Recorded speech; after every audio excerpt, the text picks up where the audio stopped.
कि कांग्रेस की सीट 45 से 50 के बीच में आई तो हुड्डा मुख्यमंत्री बन जाएंगे, और यदि कांग्रेस की सीटें 50-55 क्रॉस हो जाती हैं तो फिर हाईकमान अपनी पसंद का मुख्यमंत्री बनाएगा, वो बदल सकता है। ये आकलन लोग इस तरह के आकलन क्यों बैठाते हैं कि फिर हाईकमान की मर्जी चलेगी और कांटे के उसमें राजनीति 2-4 ऊपर नीचे रही तो हुड्डा साहब बन राजनीति में ऐसी बातें चलती रहती हैं। इन बातों को बड़े सुनियोजित ढंग से चलाया भी जाता है, और आपको हैरानी होगी ये बात बीजेपी के एक समूह द्वारा चलाई गई है। और इसके पीछे कारण ये है कि एक तो जनता में इस चीज को मैसेज दिया जाए कि कांग्रेस की कम सीटें आने में ही फायदा है कांग्रेसियों का ही। तो वो एक बहुत राजनीति में क्या है, नैरेटिव बहुत बड़ा काम करता है। आमने सामने की लड़ाई है बीजेपी में और कांग्रेस में, और आमने सामने की लड़ाई में बीजेपी कभी नहीं जीत सकती। बीजेपी तभी जीतती है जब मुकाबला ट्रायंगुलर हो। आपने देखा होगा बहुत सारी सीटें ऐसी थी जहां पे अगर जननायक पार्टी का कैंडिडेट नहीं खड़ा होता तो कांग्रेस सरकार बना लेती। बिल्कुल। और वो जो एक्सपीरियंस था उसके बाद कई सीटें तो बीजेपी ने उसकी वजह से जीती, और कई सीटों पे बीजेपी उसकी वजह से कांग्रेस को हराने में सफल। अगर दीपेंद्र सिंह हुड्डा नेता हैं तो क्या कुमारी शैलजा छोटी नेता हैं? वो तो सांसद तो भूपेंद्र सिंह हुड्डा जी से पहले बन चुकी हैं। नहीं, बात वो जो उनका जो कद सांसद अलग चीज है, पॉलिटिकली कद अलग चीज है, लोगों के बीच में जनाधार अलग चीज है। किसी भी रूप में वो भूपेंद्र सिंह हुड्डा से कम नेता नहीं है, किसी भी रूप। बिल्कुल। दूसरा, अकेले भूपेंद्र सिंह हुड्डा जी से सत्ता नहीं आ सकती। सत्ता आने के लिए आपको सभी वर्गों का साथ चाहिए। एक्चुअली मैं बीजेपी के जो अंत की जो शुरुआत है वो मनोहर लाल खट्टर जी करके गए थे। हरियाणा में बीजेपी को जितना वो आगे ले जा सकते थे वो मनोहर लाल खट्टर जी लेके गए, और हरियाणा में बीजेपी को जो नीचा गिरा सकते थे वो मनोहर लाल जी ही लेकर गए।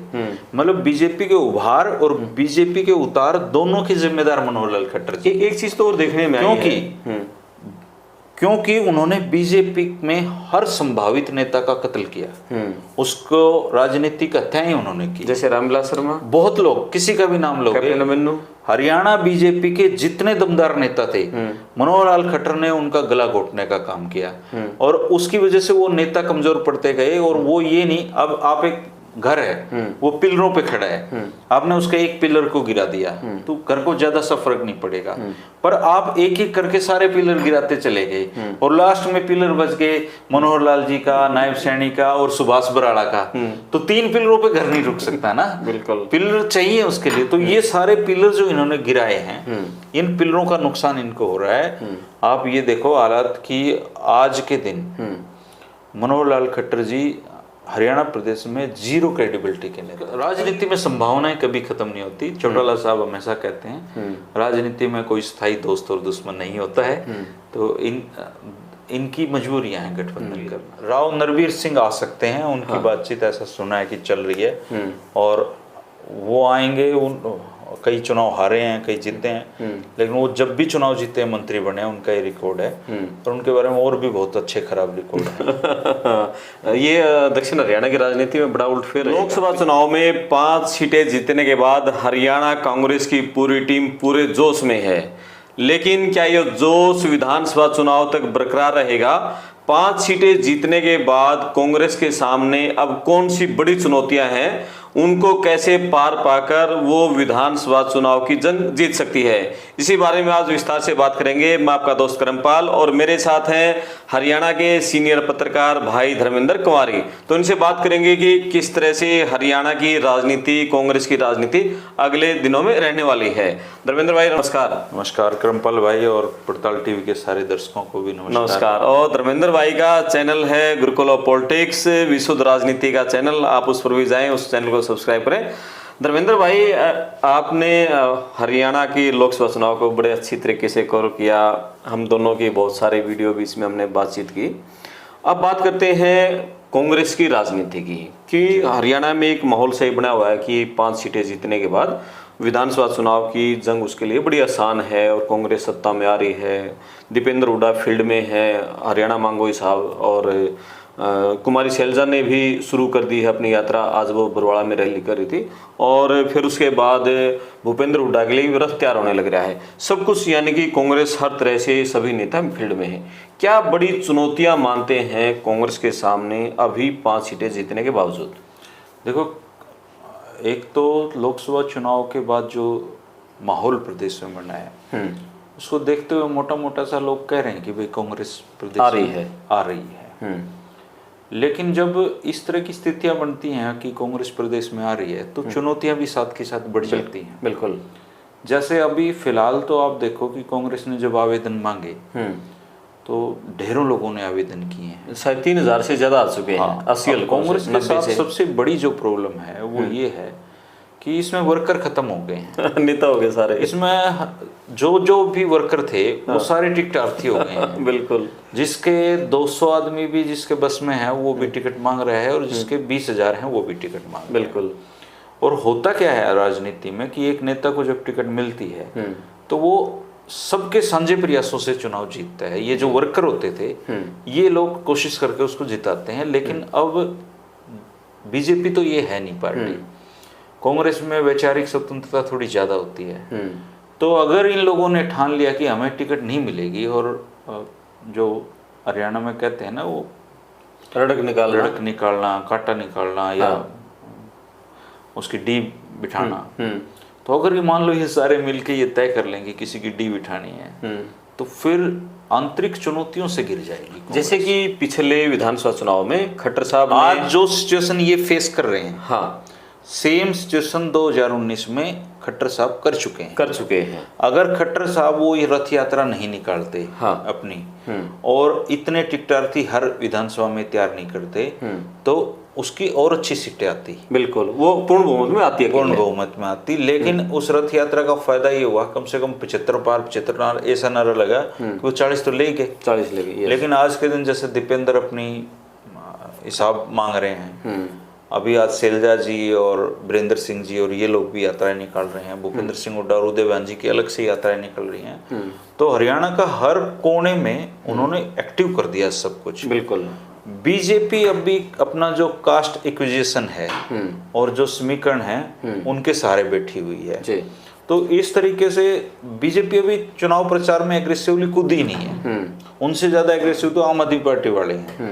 तो कांग्रेस निश्चित तौर पे रिचार्ज की भूमिका में है और उसको बड़ा माइलेज मिला हुआ है, लेकिन चुनौती यही है कि टिकट एक को मिले, उसके बाद ये सारे जो टिकटार्थी हैं उसके लिए अगर काम करेंगे तो ही प्रदेश में सरकार बनेगी और दीपेंद्र हुड्डा जैसा कि उन लोगों का सपना है मुख्यमंत्री बन जाएं, वो तभी बन सकते हैं जब ये लोग छोड़ गए कि टिकट नहीं मिली तो कोई बात नहीं, हम मदद कर रहे हैं।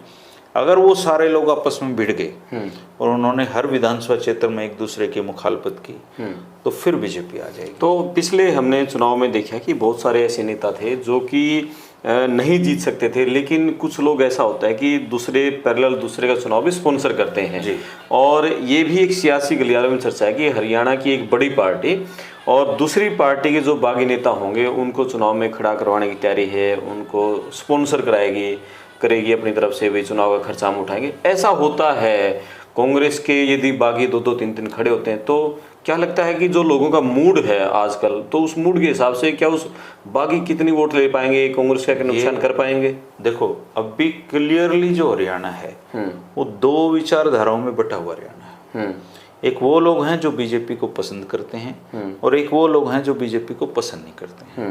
जो बीजेपी को पसंद नहीं कर रहे हैं वो लोग बहुतायत कांग्रेस को वोट कर रहे हैं। जो लोग बीजेपी को पसंद कर रहे हैं वो बीजेपी को वोट कर रहे हैं।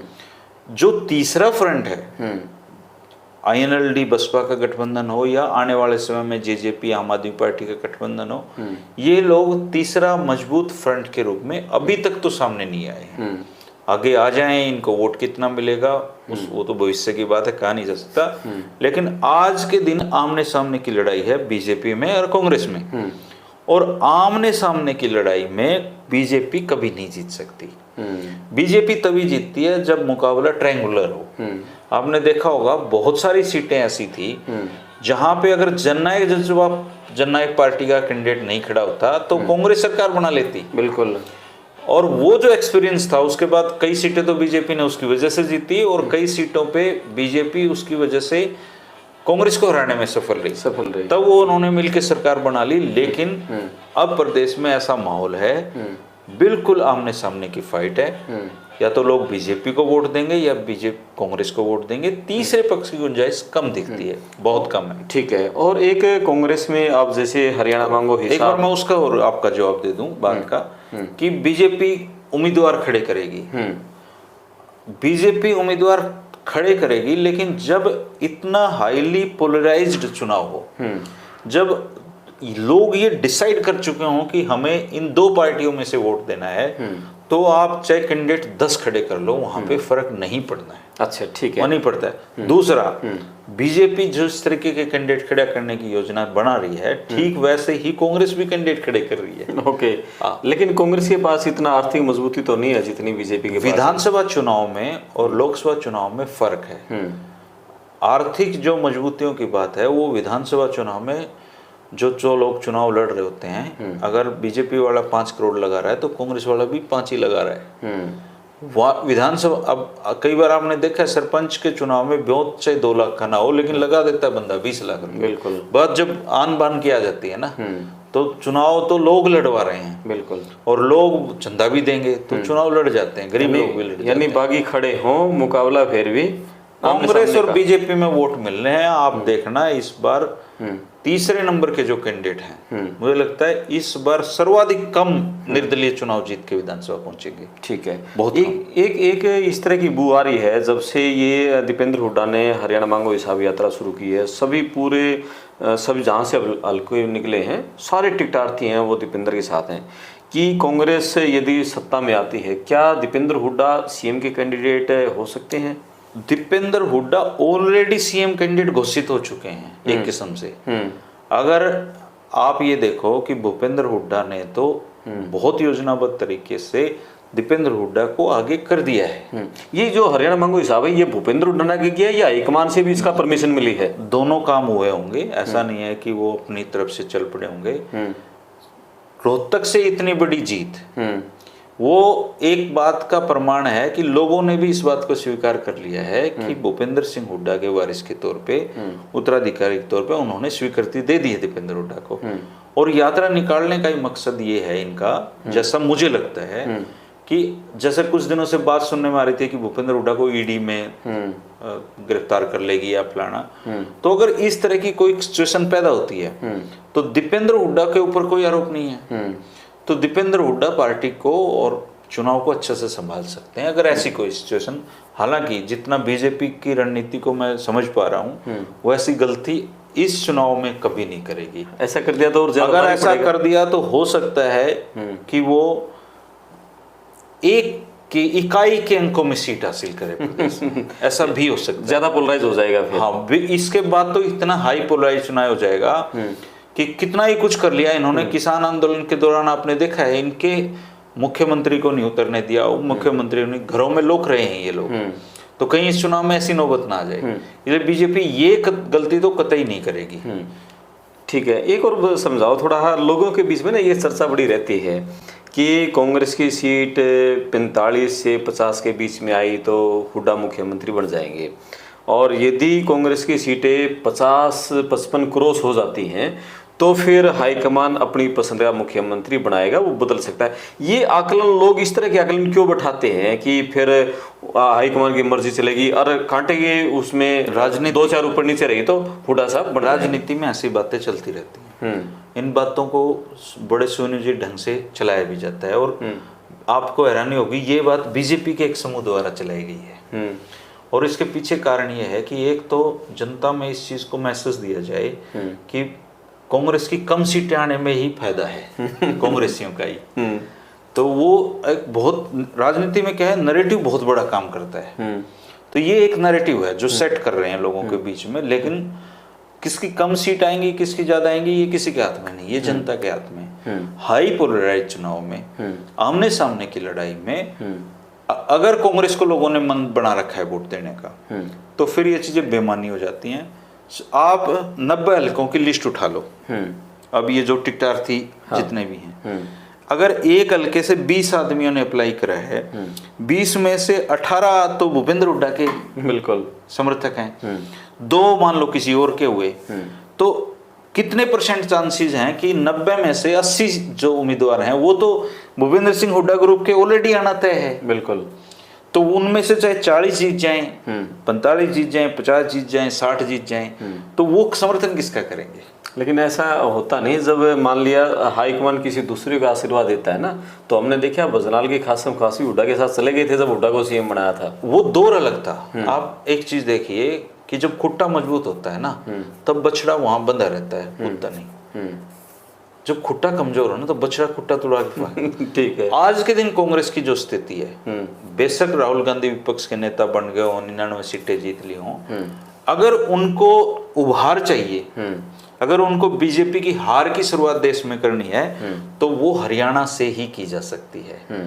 और हरियाणा में सबको पता है कि आज के दिन सत्ता में हटाने का जोखिम नहीं ले सकते वो।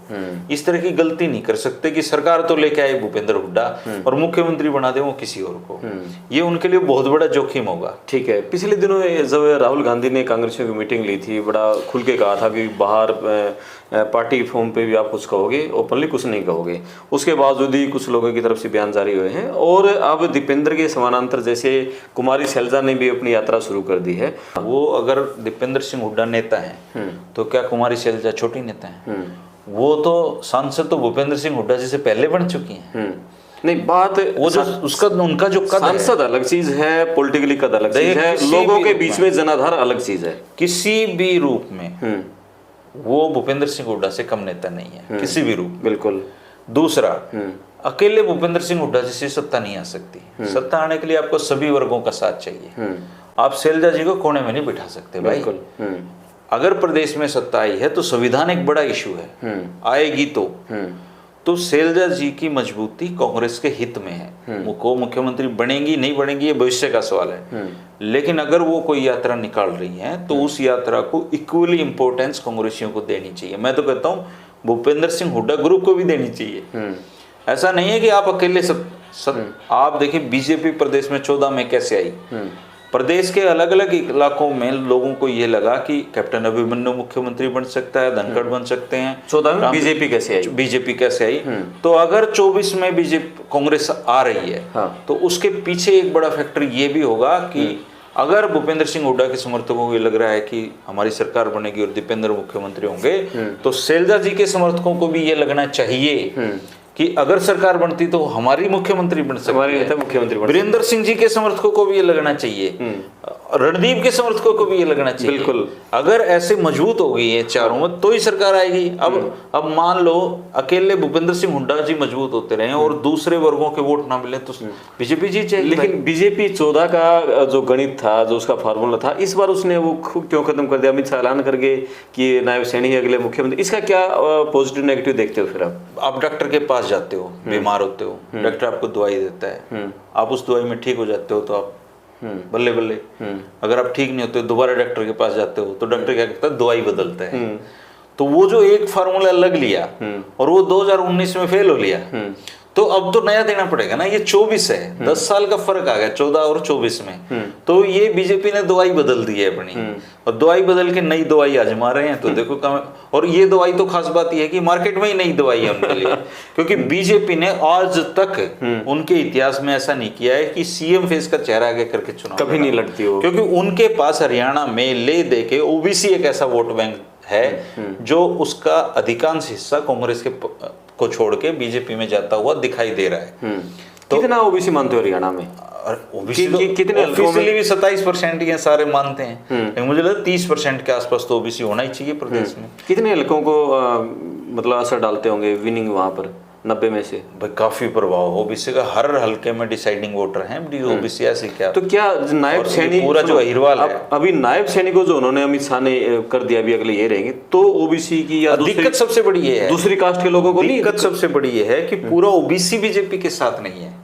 अगर पूरा ओबीसी बीजेपी के साथ होता तो कोसली से दीपेंद्र कैसे जीतते, झज्जर से दीपेंद्र कैसे जीतते।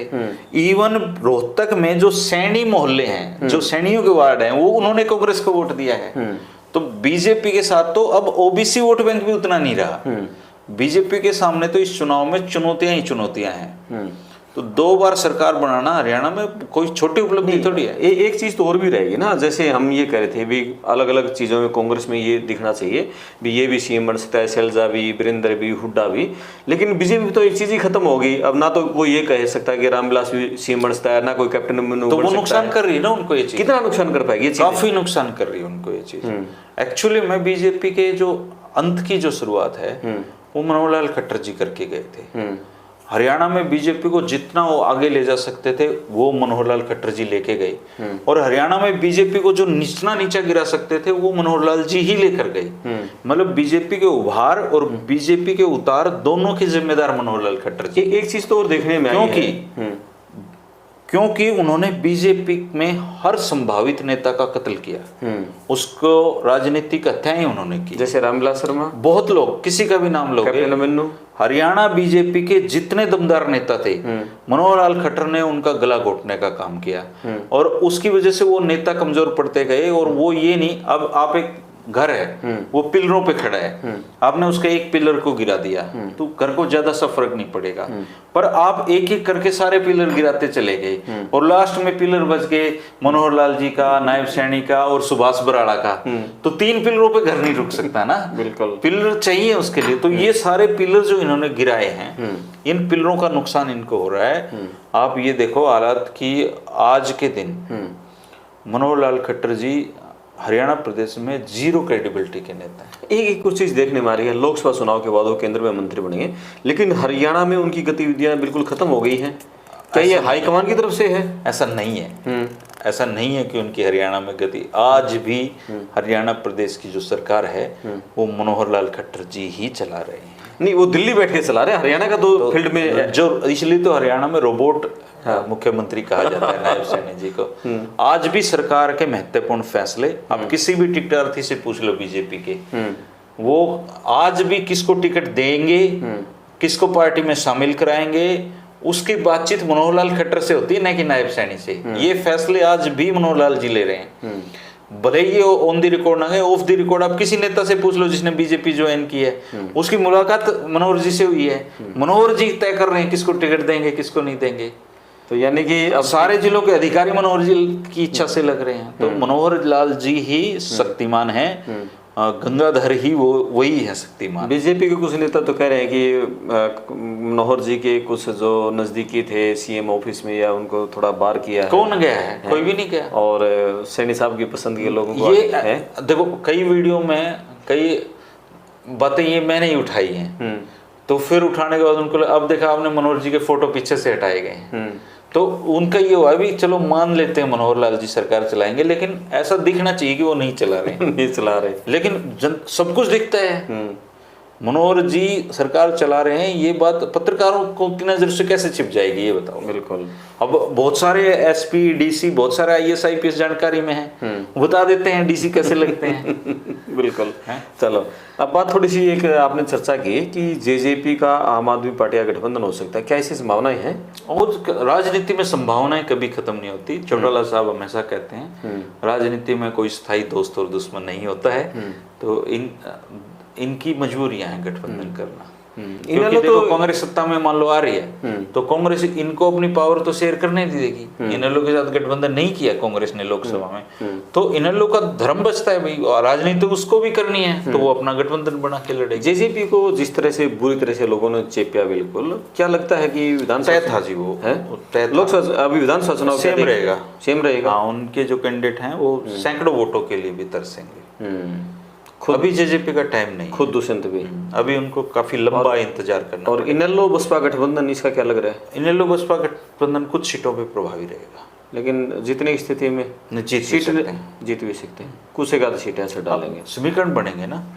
ये दो जहां पे कांग्रेस ने टिकट देने में गलती कर दी और वहां पे इनेलो ने अच्छी टिकट दी तो आ जाएंगे फाइट में। ठीक है, चलो एक और जेजेपी का जितना वोट बैंक था वो कांग्रेस में शिफ्ट हो गया, कुछ तो कुछ आईएनएलडी में शिफ्ट होगा, जेजेपी में नहीं रहेगा वो, तो वो उसका फायदा मिलेगा उनको। जेजेपी के तो लोग ये कह रहे हैं कि जो चौधरी देवीलाल की, ओम प्रकाश चौटाला की जो कमाई थी दूसरे ने पूरी जीरो पे ले लोग इस तरह से कह रहे हैं। देखो राजनीति में कई बार फैसले गलत हो जाते हैं। दुष्यंत ने अपने हिसाब से जो फैसला किया, हो सकता है उस समय के हिसाब से ठीक हो। अब किसान आंदोलन में यदि वो मान लिया पता नहीं क्या ले लेते, देखो इन बातों के करमपाल जी कोई जवाब नहीं हीरो बन मिलते जाते कि क्या करते तो क्या हो जाता, इस बात का कोई ऑप्शन नहीं है। ये तो इतिहास हो चुका, बिल्कुल, अब तो भविष्य की बात है। और दुष्यंत जी कह रहे हैं कि उनके पास अगले 50 साल है राजनीति के, तो अगर वो 5-10 साल बार भी बैठे रहते हैं तो क्या फर्क पड़ता है। ठीक है। एक अभी कल एक स्टेटमेंट आई थी मनीष ग्रोवर की रोहतक में, और खट्टर साहब के बिल्कुल खासम खास आदमी, उन्होंने कहा कि मैं चुनाव नहीं लड़ने जा रहा, जो भी बीजेपी टिकट। ऐसा लोग कह रहे हैं कि चुनाव से पहले मनोहर जी के जो सेनापति हैं, हाँ, वो जंग छोड़ के ही जा रहे हैं। और उसमें एक चुटकुला भी कहीं पढ़ रहा था मैं कि किसी ने पूछा कि कुछ लोग, मनीष ग्रोवर जी ने जब ये घोषणा करी ना कि मैं चुनाव नहीं लड़ूंगा, तो बहुत लोग उनके पास पहुंचे कि ये कहने नाना जी आप लड़ो। तो लोग वो कौन थे वो लोग, बोले उनमें आधे तो भेजे हुए थे अरविंद शर्मा के, और आधे भेज रखे थे बत्रा जी ने। और उनका ये मानना है कि ये चुनाव नहीं लड़ेगा तो हम अपना हिसाब किताब कैसे करेंगे इसके साथ, यानी कि अपना हिसाब किताब बाकी रह जाएगा, बाकी रह रहे हैं। हाँ, तो इसलिए वो कह रहे हैं लड़ो जी, आप हिसाब बराबर करना है। हालांकि मनीष ग्रोवर जी ठीक आदमी है, उनका चेहरा ऐसा है कि उससे लगता है खड़ूस आदमी है, वैसे ठीक आदमी है। नहीं, आदमी तो ठीक है, बढ़िया है। चलो, यानी कि हिसाब बराबर करने के मूड में कांग्रेसी है। ठीक है, कांग्रेस सत्ता में आ रही है करमपाल जी, ऐसा लग रहा है, लेकिन उनको ओवर कॉन्फिडेंस में सेल्फ गोल नहीं करने चाहिए। एक तो उनको जो कैंडिडेट हैं वो अच्छे उतारने चाहिए। भ्रष्ट बेईमान लोग जो पहले दूसरी पार्टियों में थे, अब मैंने सुना है कि बहुत सारे लोगों को, तो ऐसे लोगों को टिकटें दे रही हैं जो बीजेपी सरकार में मंत्री रहे हैं। अगर उनको भ्रष्ट और घटिया लोगों को आप पार्टी में लाओगे, उनको जिताओगे, तो फिर वो मंत्री विधायक बन के, अगर मान लो दीपेंद्र हुड्डा मुख्यमंत्री बन भी जाएं और ऐसे लोगों के बीच में रहेंगे तो क्या काम कर पाएंगे हरियाणा का। सबसे जरूरी ये है कि मुख्यमंत्री अच्छा हो, उसके साथ हरियाणा में अच्छे विधायक चुन के जाएं। तो बीजेपी हो चाहे कांग्रेस हो, इसको अच्छे लोगों को टिकट देनी चाहिए।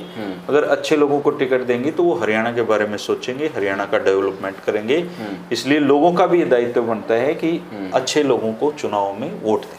ठीक है। और राव नरवीर सिंह की भी चर्चाएं हैं कि वो बीजेपी छोड़कर कांग्रेस में आ रहे हैं, ऐसा दक्षिण हरियाणा की राजनीति बड़ा। राव इंद्रजीत जी का बिल्कुल वो पार्टी छोड़ के कांग्रेस में नहीं आएंगे। राव नरवीर सिंह आ सकते हैं, उनकी बातचीत ऐसा सुना है कि चल रही है, और वो आएंगे। कई चुनाव हारे हैं, कई जीते हैं, लेकिन वो जब भी चुनाव जीते हैं मंत्री बने हैं, उनका ये रिकॉर्ड है। और उनके बारे में और भी बहुत अच्छे खराब रिकॉर्ड है। ये दक्षिण हरियाणा की राजनीति में बड़ा उलटफेर रहेगा। पिछली बार मंत्री इतना बड़ा भी नहीं रहेगा। पिछली बार जो हैसियत है वो सिर्फ एक सीट पे सीमित है, इसके अलावा नहीं। वो कभी भी राव इंद्रजीत के समकक्ष नेता नहीं बन पाए, भले ही उन्होंने राव इंद्रजीत को चुनाव हराया हो। आज भी राव इंद्रजीत अहिरवाल के सर्वमान्य और बड़े नेता हैं। राव नरवीर उनके मुकाबले में कहीं नहीं आते। खट्टर साहब ने कोशिश बहुत करी राव नरवीर को इंद्रजीत के समकक्ष खड़ा करने की, उनके पहले उनको खड़ा करें, लेकिन आखिर में हालात देखो कि मनोहर जी ने तो टिकट नहीं दे पाए। मनोहर जी तो उस आदमी की तरह है जिसकी भैंस बीमार हो और उसने सारे दवाई आजमा ली और लास्ट में मर गई हो। बीजेपी का भैंस बीमार कर दी मनोहर जी ने दवाई दे दे। चलो, बहुत बढ़िया। और भाई ये हरियाणा की राजनीति के ऊपर कुछ चर्चाएं थी, लगातार इसी तरह की चर्चाएं जारी रहेंगी विधानसभा चुनाव तक। आप अपने कमेंट्स जरूर लिखें, जो भाई साहब ने बातें कही हैं, आपका क्या मानना है? क्या कांग्रेस असलियत में हरियाणा में सरकार बनाने जा रही है, और बीजेपी कितनी सीटें आप लोग मान रहे हैं कि हरियाणा में ले सकती है? अमित शाह ने जो नायब सैनी को लगातार दूसरी बार उन्होंने कहा कि ये अगली बार हम सत्ता में आते हैं तो नायब सैनी ही मुख्यमंत्री रहेंगे, इसका हरियाणा की राजनीति, बीजेपी की राजनीति पर क्या असर रहेगा? कि इतना फायदा, कितना नफा नुकसान बीजेपी को रहेगा? इस पर भी कमेंट्स करें। मैं आपका दोस्त करमपाल, और धर्मेंद्र भाई का चैनल है गुरुकुल ऑफ पॉलिटिक्स, उस पर जरूर विजिट करें। विशुद्ध राजनीति की बातें सुनने को आपको मिलेंगी। चैनल को सब्सक्राइब करें, शेयर करें। धन्यवाद। धन्यवाद धर्मेंद्र भाई। नमस्कार करमपाल भाई। नमस्कार। कैसे हो रोहित भाई? नमस्ते। 15 मिनट बाहर बैठा हूँ। अच्छा।